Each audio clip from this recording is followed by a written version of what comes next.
So recently, Jellybean got a boo-boo, and this is the second time Jellybean has had a boo-boo.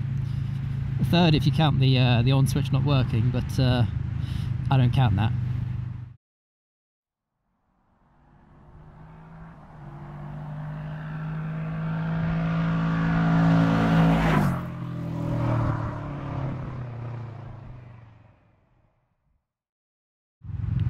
To cut a long story short, I was at work and it had previously snowed a little bit, not too much, but not wanting to be caught out, I thought I would go home during my lunch break, and if it did snow, then I have video evidence of anything bad that happens, and also I could simultaneously make a video for YouTube at the same time. So if I was making a YouTube video and then I had an accident, you can imagine how well that would go down as far as the insurance is concerned. Well, we have 4K ultra stable video of you talking to yourself or to people on a website online, and well, that might have been a better factor of you having an accident, especially concerning the weather conditions are extremely cold and snowing.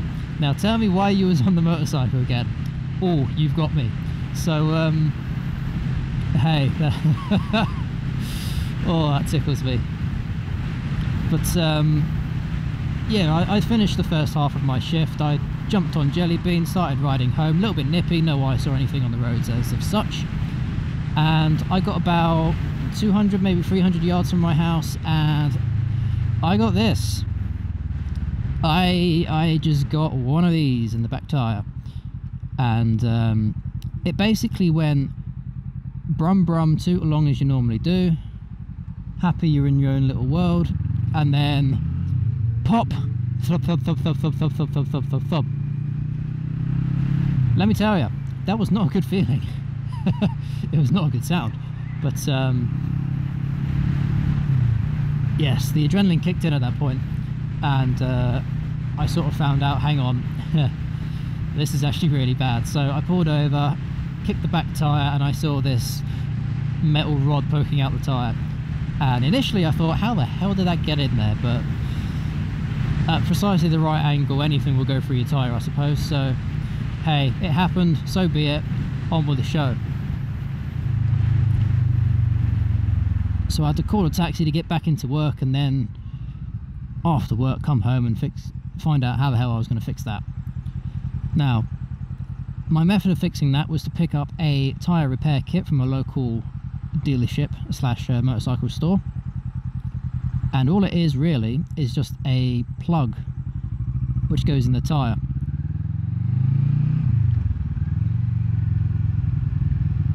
And that seals up the wound and keeps you going for a little while. Now, a lot of channels, myself included, would say and will say, do not ride on this damn plug. Get yourself a new back tyre stat. And I follow that advice. So the plug was only in for, I want to say, a 15-minute ride, 20-minute ride. Not very long at all. Had a new back tyre put on, out with the old in with the new, as they say. And as usual, they give you the whole spiel about taking it easy for the first 100 miles or so, which you do. And well, here we are. Jellybean has a new back tyre. This is the third one now. Now, what kind of ticks me off is the first back tyre went, I think because of a possible slit which opened when I went over a bit of metal. Otherwise it was just a very slow puncture. And at that point I'd done, I want to say about just over 5,000 miles maybe. So I had that second back tyre on for the best part of 3,000 miles. And the guy who was changing the tyre said, yeah, that tyre was basically brand new, wasn't it? I said, yes. And he says, how many miles did you put on that? I said, well, maybe about 3,000 or so. And he said, oh, that's pricey if that happens to you every time. And I said, yes. But you take it in your stride, don't you? You take it as it is. There's no point getting upset about it. So hooray, hurrah. New back tyres on. Jellybean's back on the road causing trouble. For me, anyway. I try to limit the amount of trouble I cause with other people. And, well, open that up. Ah, get the breeze. here we are on a very dark evening, stuck in rush hour traffic, as you do. So it's just a little story really for little Jellybean here.